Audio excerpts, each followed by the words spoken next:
What's up, people? Just a quickie today.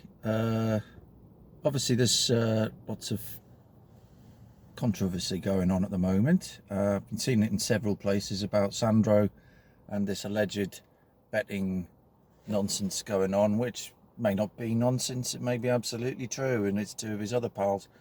As somebody has rightly said, and I'm willing to go with this one, a lot of people are saying, hang on a minute, we're going by what the press say, and let's be fair about it, this is the same press that said Nicolo Barella was coming over the summer. So take of it, what you will. Make of it certainly what you will. Take it with a pinch of salt. And we'll see if it actually turns out to be true or not. But, they were talking about it the other day. There was Lucas Paqueta, who we nearly bought, and he had been in trouble with West Ham, and there was a lot of stuff going on about whether he'd been on the, a lot of players are getting money in they don't know what to fucking do with the thing, do they? And between you, me, and the gatepost and everybody else, from what I gather, our wonderful ex-manager, predecessor to Mr. Howe, was also noted for being a bit of a better on the quiet, and make you laugh. When I look back there to the 70s and watch those old shows, there's Mickey fucking Shannon going on about, did me horse win? He fucking owns horses and was fucking, as he was noted for it. Trained horses, hoid them out there, and you're thinking, well, he's bound to have bet on the bloody things. He's going to bet on his own bloody horse, isn't he, out of loyalty?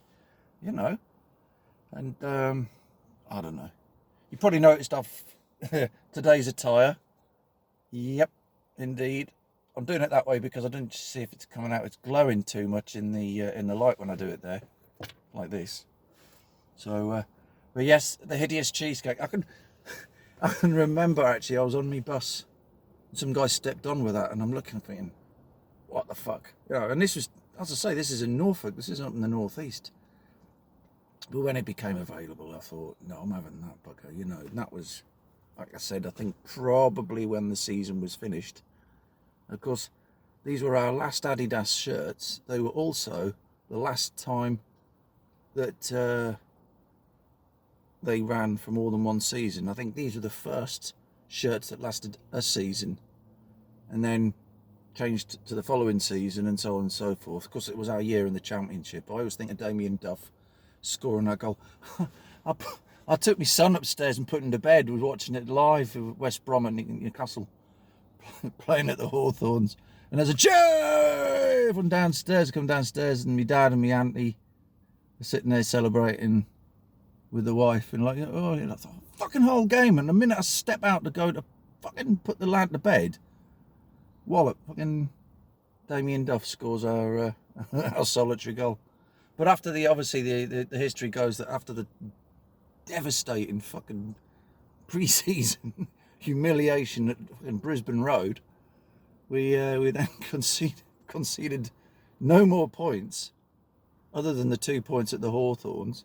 We proceeded to start winning all the time. So anyway, it's the video's about Sandro. It's not talking about tops and stuff.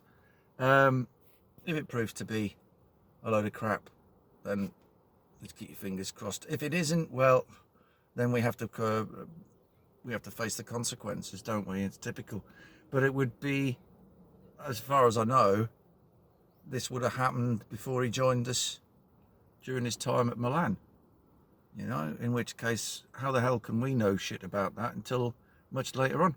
Fuck me. When I think about it, one of the most famous situations involving dubious dealings going on there was 40 odd years ago with Paolo Rossi. In fact, if I remember certainly right, I think it was 45 years, in fact.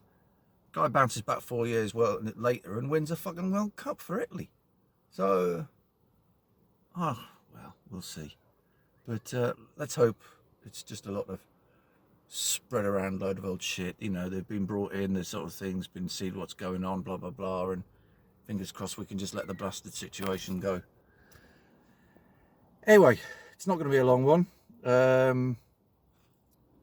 I should hopefully, in the next week or so, be doing videos from a different location rather than sitting here in my car and outskirts of Norwich, talking to me phone.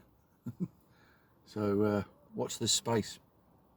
Anyway, if you're watching something or what have you, you're going to watch England games or you're going to things, enjoy them, you know, because there's a little thing before we go. They've been reading all these things today, and I left this snide little comment on a few bits of social media where you got people like Darren Bent going on about, you know, maybe Eddie Howe should be the things. And Darren Bent's actually the one saying, no, he's got a job to do. Why should he be distracted and go off and do England? Oh, because he's... So, why does he have to be an English... Why does he have to be an Englishman to fucking coach England? You know, and there's just obviously some fucking Man U journalist on TalkSport pushing this crap. And I laughed there and thinking to myself, but wasn't Eddie's successor before he was appointed? We were so nasty we dismissed the marvellous Mr. Bruce. In which case, why isn't Bruce being appointed? Doesn't anybody want him? If Ten Hag goes, Steve Bruce, you know, well, you know, it was a great...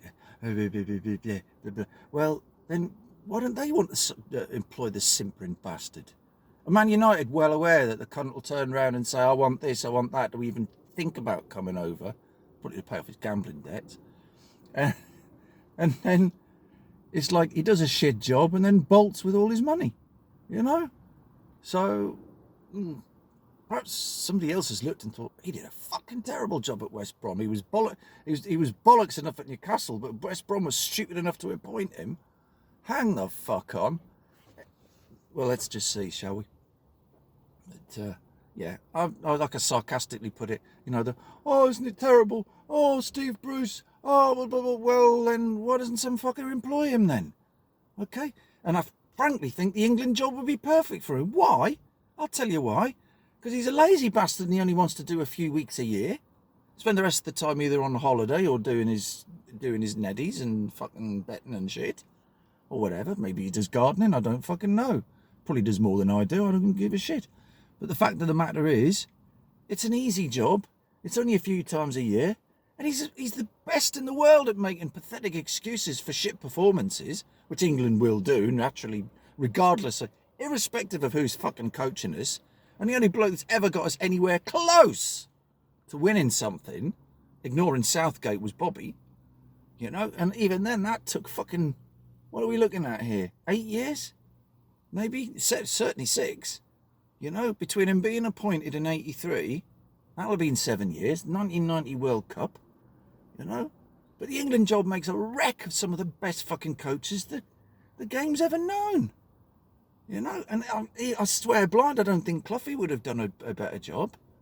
You know, much as he'd always says, you know, he would have been like, I can do it better than most fucking people can. You know, no, then, you know, but the thing is, John, blah, blah, blah. Well, the fact of the matter is, I think to God it would have turned poor old Cloughie into the bottle a lot fucking sooner than the bloody job he was doing at Forest ended up doing. So, well, I'm not so sure. I mean, fucking hell, made a mess of Reevy. Graham Taylor was doing a half-decent job at Villa with Sid Carrons and all the rest of them. Had a half-decent side going on there.